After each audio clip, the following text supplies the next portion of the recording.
Sam Pilafian, tuba player with the Boston Brass.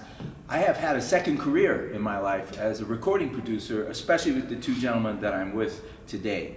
This is Eric Rombach-Kendall, conductor of the University of New Mexico Wind Symphony, and we're here making a recording, a concerto grosso recording, very interesting project. And also Clarke Rigsby, who I've worked for in my life for over 20 years as a producer for his company, Tempest Sound. He's one of the great recording engineers, especially in terms of how many different types of music he's able to capture.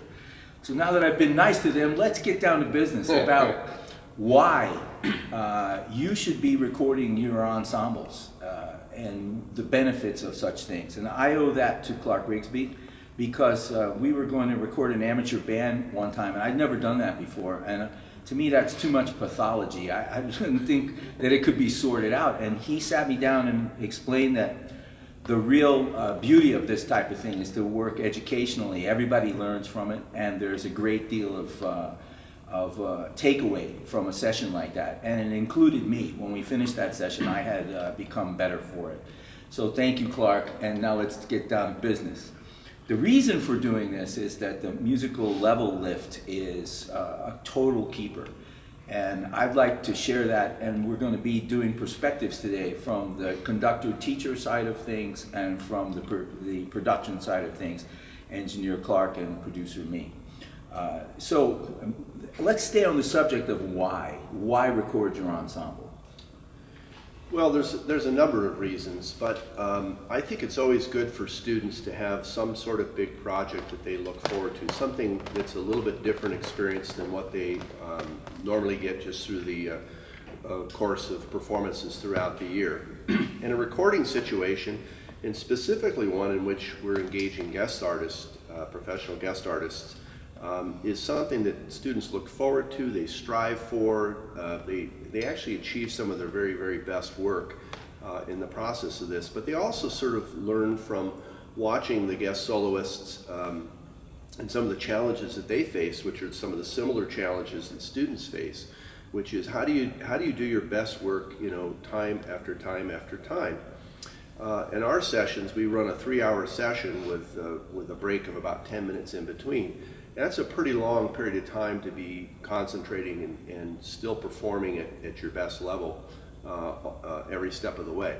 So they learn things about endurance, about pacing, and certainly they learn a lot about preparation, because the preparation that they do in the rehearsals and in the practice room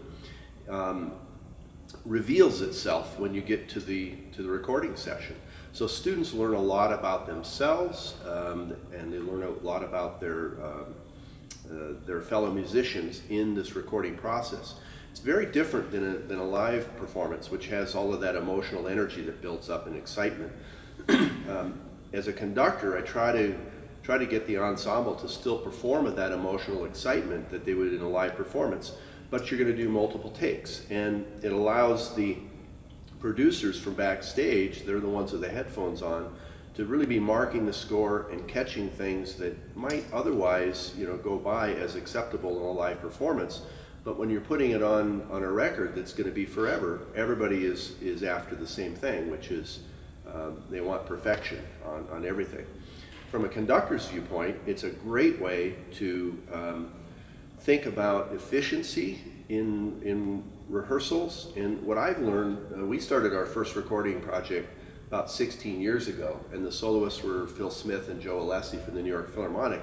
And boy, that pushed my musical level, but it also taught me some important lessons about trying to be as efficient and try to be as emotionally level throughout the entire process, because a recording can be a lot of fun or it can be a real stressful situation depending upon how the conductor approaches it. So rather than getting tense and all of that, just get focused, and you're there as a facilitator to the soloist and to the ensemble. That's probably enough to be said in one chunk. So I'm going to hand this back to Sam, and why don't you ask us some different questions. Thank you, Eric. Actually, I'm going to stay on the idea of why with you, Clarke, because every student and every teacher out there has a recording. They can use their iPhone, they can use a small camera or a Zoom or something like that. We're sitting here in a field of probably 20 microphones and a deck of tree and super high quality equipment. Why? Why should this happen for ensembles around the country? Well, first of all, I do this because it's my job. That's how I make a living. So that's why they should do it, so that Clarke makes more money. That's exactly right. But more than that, I feel like any recording is more than just capturing what you do as a live performance. I feel like the final recorded project is a work of art unto itself. Mm-hmm. And it's also a snapshot in time for these kids oftentimes. And when we do this sort of recording, the analogy is, you know, we eat at Mastro's Steakhouse, but we also eat at McDonald's. Mm-hmm. This is more of a Mastro's Steakhouse type of situation. And when you get this intensity with these kids, they grow, and you see students grow from doing these recordings. As Sam and I have seen that, particularly with the University of New Mexico. We feel like Eric really captured the idea of this, and that's why we've come back here so many times. So, but again, it is a snapshot in time, and it's something you'll remember for the rest of your life. And you know, the educational benefits, I think, are obvious when they go to play after the recording. Can I say something about that too? Yes. I think one of the great lessons that I learned from recording is how to deal with acoustic issues. Because if the microphones don't hear it, it essentially never happened. And so issues of resonance, issues of speaking the same language, of articulation, clarity, balance, all those things that we work on, it enables you to work at these things at a much higher degree than you would in a live performance, perhaps. Especially when you're doing multiple takes. You might get a really good take on something, and yet you still can't quite hear the euphoniums. And I think I learned a valuable lesson from our first recording was we got into the studio and went, wow, I'd really like to hear more euphoniums here. And so Clarke demonstrated for me that if he pulled the level up of the euphoniums up, it pulled the level of everybody up, and suddenly the sound was distorted. So I had to learn for other solutions for some of these acoustic issues, like perhaps seating them in a different place, perhaps just changing their dynamics. And sometimes it's a matter of changing the articulation. They're loud enough, but they don't get the clarity they need. So you adapt to the musical environment in which you're going to be performing so that you can solve these acoustic issues.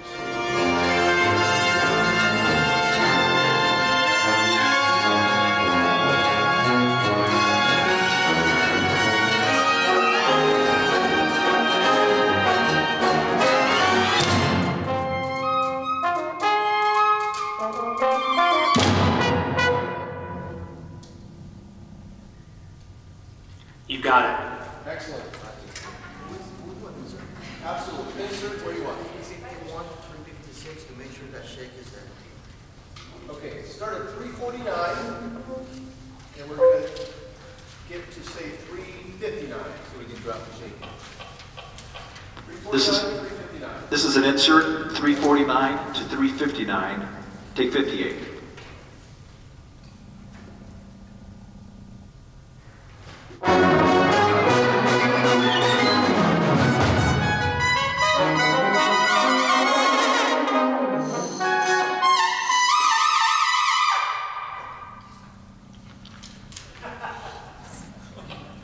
Insert, take 59.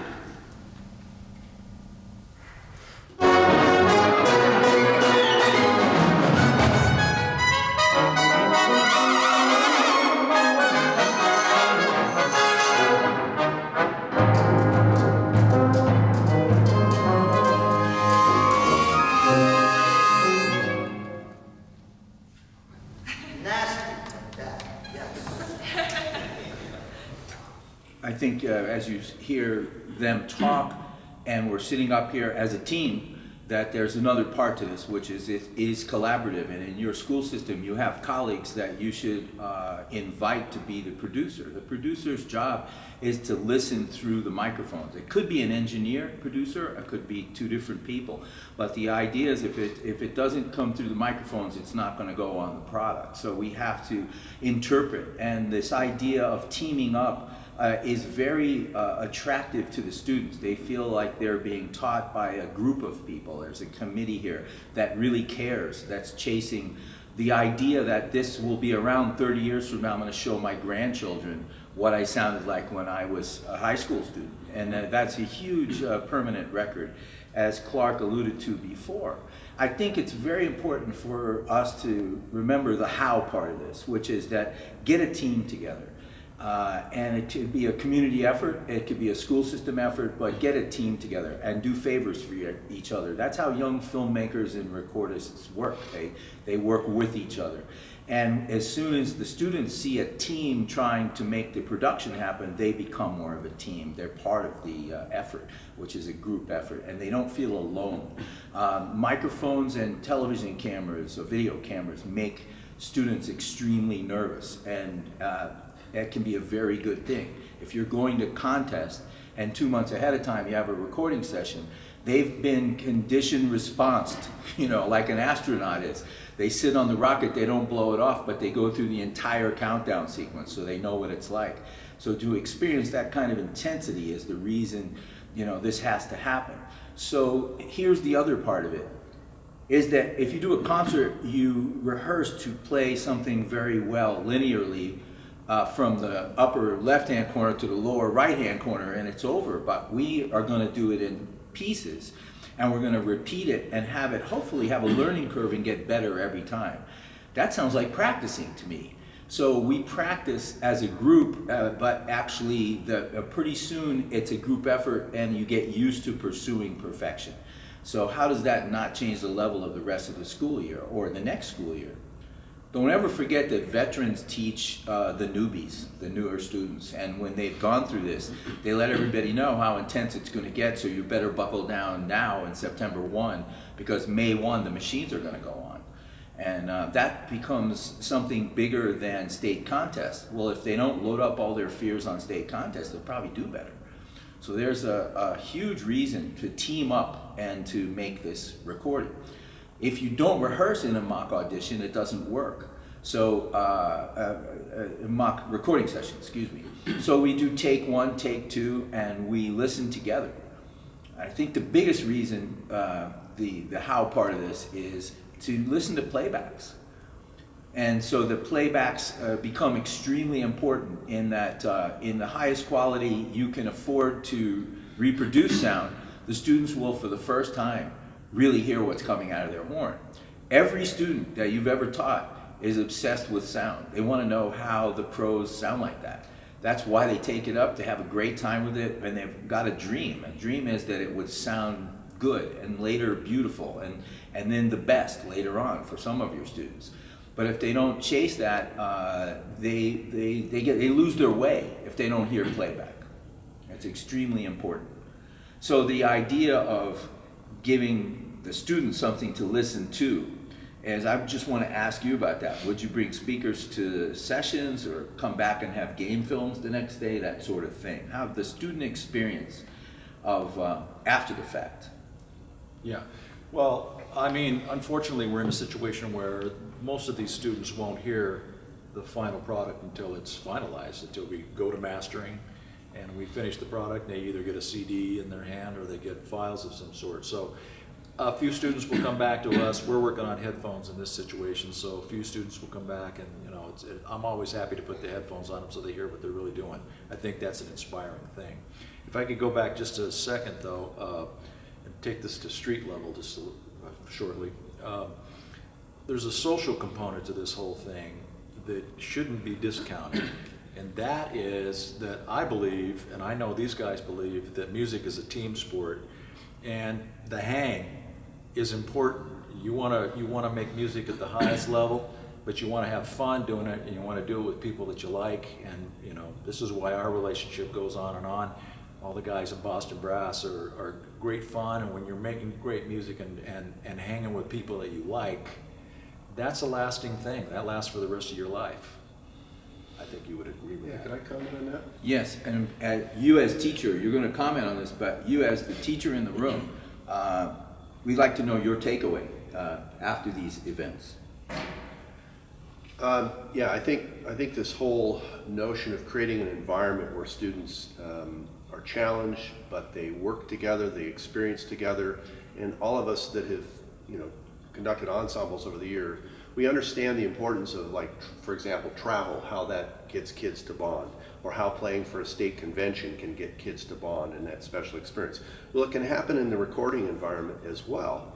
And if you're going to involve any guest artists, give ample time for the students to be able to interact with those people. But more than that, check these people out. Make sure these are the kinds of role models that you want your students to interact with. Because great artists aren't just great players, they're great people that are willing to share their art with the students there. So what we find is that initially for the students who have never done this before, there's this great unknown, and they keep hearing about this recording coming up. And if we've done it frequently enough that students from the previous year have been involved, it shortens the learning time because there's institutional knowledge that one generation of students passes on to the next generation. They'll say things like, well, this is going to be the greatest thing that you've ever done, and here's what's going to happen and whatnot. Sometimes we've put several years in between projects and where there's no institutional knowledge with the students. And so part of what you have to do is do some build-up training type things for them so that you can show them what short runs and short takes, how those are different than trying to get, as Sam said, that linear approach to a live performance.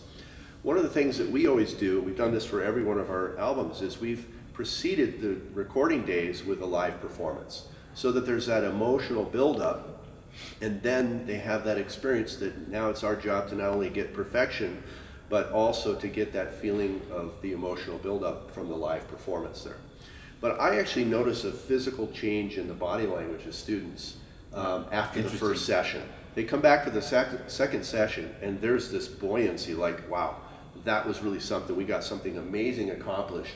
It was hard work, but it was worth it in the end. Yeah. So I always notice that body language change from the first session to the second session, which is probably a good thing because they get tired by the end of the second session. We all get a little bit tired there. I want to talk about a couple of the roles too, because as the conductor in a recording, it's not your job to be catching all of the mistakes that might be taking place.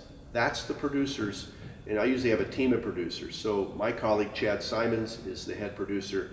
Since we're using Boston Brass as our soloist, our trumpet professor, John Marchando, has the ear specifically on the Boston Brass, and our percussion professor, Scott Ney, has his ear specifically on the percussion section.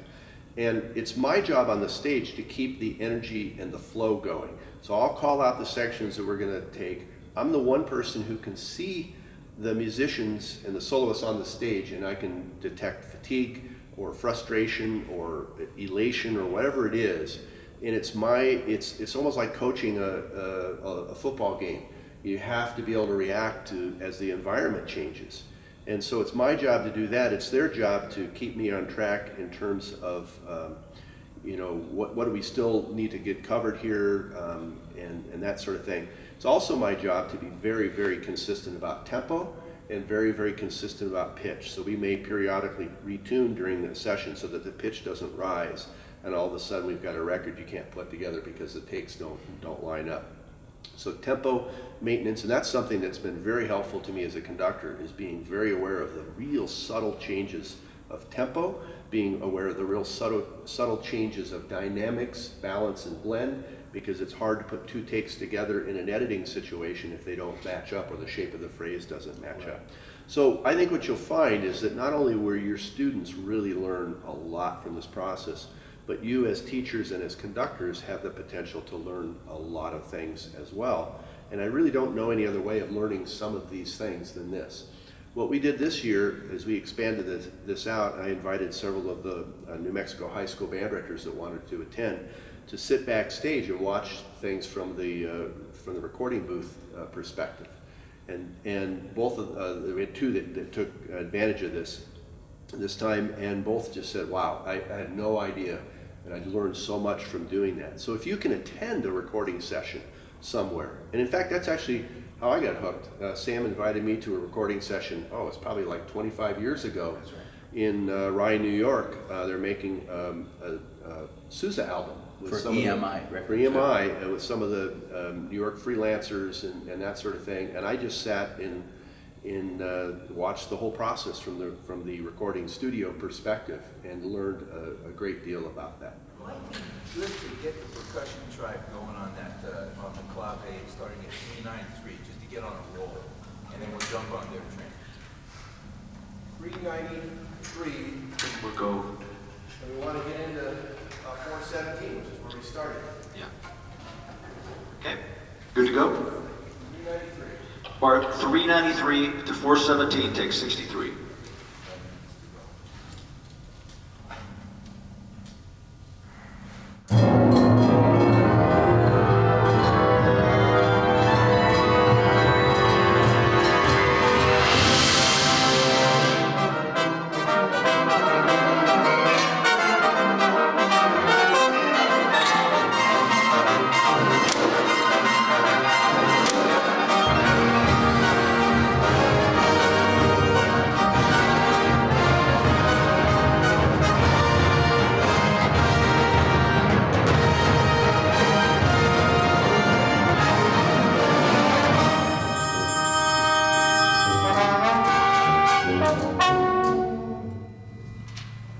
So in the words of the great Mark Gould, we've kicked a touchdown. Now all we gotta do is the extra point. So we're playing a short game now.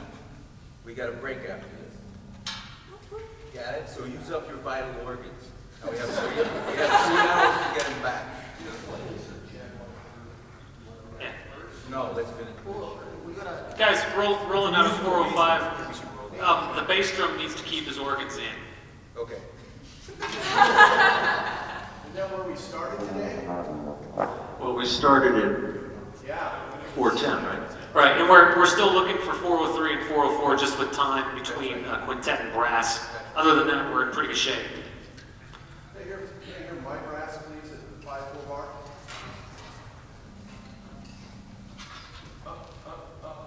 What? That was shorter, it'd be more time. Yeah, bring it. And Big band short. back here, we need shortness. Yeah. Tower power. Big band cats. And what? Especially the lowest trumpets. Lowest trumpets much shorter. The ba, ba, ba, ba, that note, it's always ahead. You guys are playing. Ba, ba, ba, ba, ba, ba, ba, ba. Instead of ba, ba, ba, ba, ba, ba, ba, ba. Don't listen to the horns. If you want, if you're gonna practice it, maybe you may wanna take it down an octave, so you set your chop, but you get the rhythm right. Just do it again. And the horns, I know it's not, how is it notated like that grid? Highest note possible, but starting where? C. Okay, yeah, so it's like, make sure that the top is strong, so don't try to like start too low or whatever, you know what I'm saying? It's like, cause it's covered down here, he's got the wall, so it's like, so you've got more shit on the top of it. Do that again, brass. And what?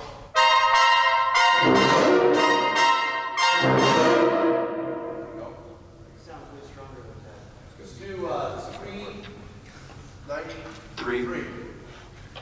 Bar 393 to 417, take 64.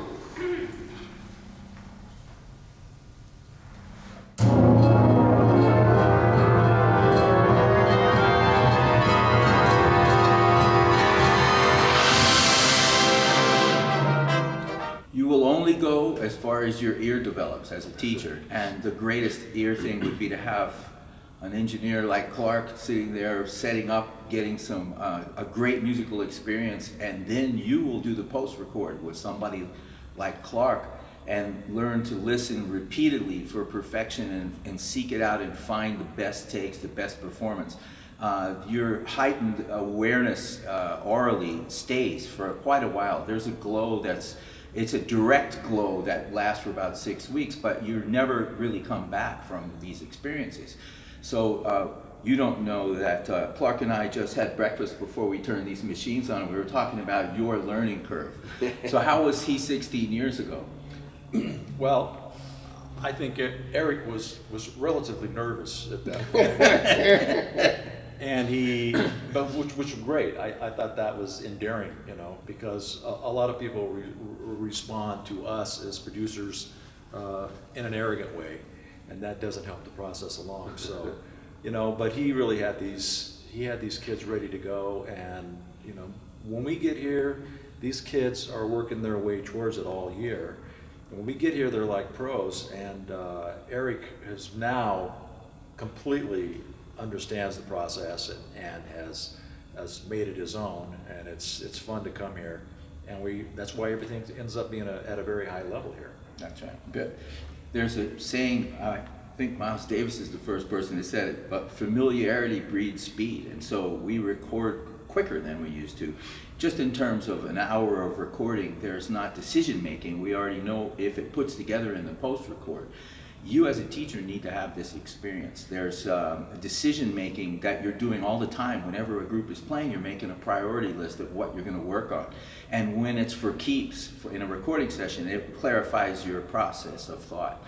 So we invite you to get involved, and you'll make friends for many years that will become musical colleagues. And you can imagine if this lattice work was throughout a school system, how much more bonded together we are instead of competitive. Let us never forget that a lot of what we talked about today sounds like athletics. It's the big game, it's the championship.